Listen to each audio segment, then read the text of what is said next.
Sir ഈ പ്രശ്നം പരിഹരിച്ചു. ഇതെന്താ ഈ ശരിക്കും വിവിപാറ്റിന് വന്ന ഒരു പ്രശ്നമാണ്.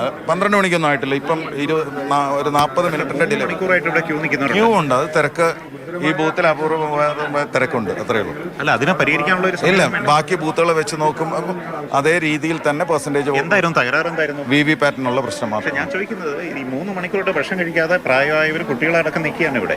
അത് ഇല്ല 3 മണിക്കൂർ ഇല്ല. നമ്മളിവിടെ അഡീഷണൽ സ്റ്റാഫിനെയും പോസ്റ്റ് ചെയ്ത് വിവിപാറ്റ് ഇപ്പം വർക്ക് ചെയ്യുന്നുണ്ട്. അത് സാങ്കേതികമായ വിവിപാറ്റിൽ വന്ന് 3 മണിക്കൂറൊന്നും സംഭവിച്ചിട്ടില്ല. ആകെ ബ്രേക്ക് വന്നത് ആകെ 35 മിനിറ്റ്സ് ടൈം. എനിക്കറിയാം ഇവിടുന്ന് കോൾ വന്നു 1.5 മണിക്കൂറിൽ അധികമായി.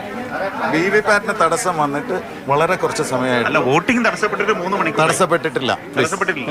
ഇതാണ് ഉദ്യോഗസ്ഥരുടെ വിവിപാറ്റിന് വന്ന ഒരു തടസ്സം. അത് പരിഹരിച്ചു. ഇപ്പം പോളിംഗ് റെസ്യൂം ചെയ്തു. അപ്പൊ ഇവർക്ക് എന്ത് കൂടുതൽ സമയം കൊടുക്കും? ഇല്ല 6 മണിക്ക് ക്യൂവിൽ ആരൊക്കെ ഉണ്ടോ അവരെല്ലാവരും വോട്ട് ചെയ്യിക്കും. 6 മണിക്ക് ക്യൂവിലുള്ള എല്ലാവരെയും വോട്ട് ചെയ്യിച്ചിട്ട് തീരുള്ളൂ. അത് ലാസ്റ്റ് എത്ര പേരുണ്ടോ അവരെല്ലാം 6 മണിക്ക് നിൽക്കുന്ന എല്ലാവരും വോട്ട് ചെയ്യിച്ചിട്ട്. എന്തായാലും അങ്ങനെ ഒരു തീരുമാനം വന്നിട്ടുണ്ട്.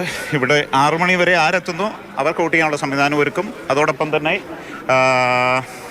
അവർ പറയുന്നത് ഇപ്പം സ്വാഭാവികമായിരിക്കും അരമണിക്കൂറായിട്ടുള്ള തടസ്സപ്പെട്ടു. പക്ഷേ നമ്മുടെ ഇവിടെ വന്നിട്ട് 1.5 മണിക്കൂറായി. ഇവിടുത്തെ വോട്ടർമാർ 3 മണിക്കൂറെന്ന് പറയുന്നുണ്ട്. എന്തായാലും അവരുടെ ഭാഗത്ത് ഒരു ഗുരുതരമായ വീഴ്ചയുണ്ട്. എന്തായാലും അത് പരിഹരിച്ചു. ഇപ്പോൾ അത് ചർച്ച ചെയ്ത് കുളവാക്കാനുള്ള ഒരു സമയമല്ല. എന്തായാലും 6 മണിക്ക് ശേഷം 6 മണിക്ക് ഇവിടെ ആരൊക്കെ എത്തുന്നു അവർക്ക് വോട്ട് ചെയ്യാനുള്ള സംവിധാനം കൊടുക്കുക. അതുകൊണ്ട് തന്നെ ഇവിടെ 6 മണിക്ക് ആരെത്തുന്നു അവർക്ക് വോട്ട് ചെയ്യാനുള്ള സംവിധാനം കൊടുക്കുന്നത് അത് എന്തായാലും ഗുണകരമായൊരു കാര്യമാണ്. പക്ഷേ അവരുടെ ഭാഗത്ത് ഗുരുതരമായ വീഴ്ച നമുക്ക് കണ്ടില്ലെന്ന് അടിക്കാൻ കഴിയില്ല. 3 മണിക്കൂറായിട്ട് വോട്ടിംഗ് തടസ്സപ്പെട്ടിരിക്കുകയാണ്. എന്തായാലും അവർ പ്രശ്നം പരിഹരിക്കട്ടെ. എന്തായാലും ക്യൂ വളരെ കാര്യമായിട്ട് കൂടുന്നുണ്ട്. മാധു, 6 മണി വരെയുള്ളവർക്ക് ഇവരുടെ ഏറ്റവും വലിയൊരു പ്രശ്നം എന്ന് പറയുന്നത് അതാണ്. ഞങ്ങൾക്ക് ഞങ്ങളുടെ അവകാശങ്ങൾ വിനിയോഗിക്കാൻ കഴിയില്ല എന്നുള്ളതാണ് ചോദിച്ചത്. പക്ഷേ 6 മണിക്ക് മുൻപ് ഈ ക്യൂവിൽ വരുന്ന എല്ലാവർക്കും വോട്ട് ചെയ്യാനുള്ള സംവിധാനം ഒരുങ്ങും എന്നാണ് പറയുന്നത്. എന്തായാലും അത് ഇവർക്ക് ആശ്വാസമാണ്. പലരും ഭക്ഷണം കഴിച്ചിട്ടില്ല. എന്തായാലും വോട്ടിംഗ് സുഖകരമായി നടക്കട്ടെ എന്ന് നമുക്ക് പ്രത്യാശിക്കാം. എന്തായാലും ഇവിടെ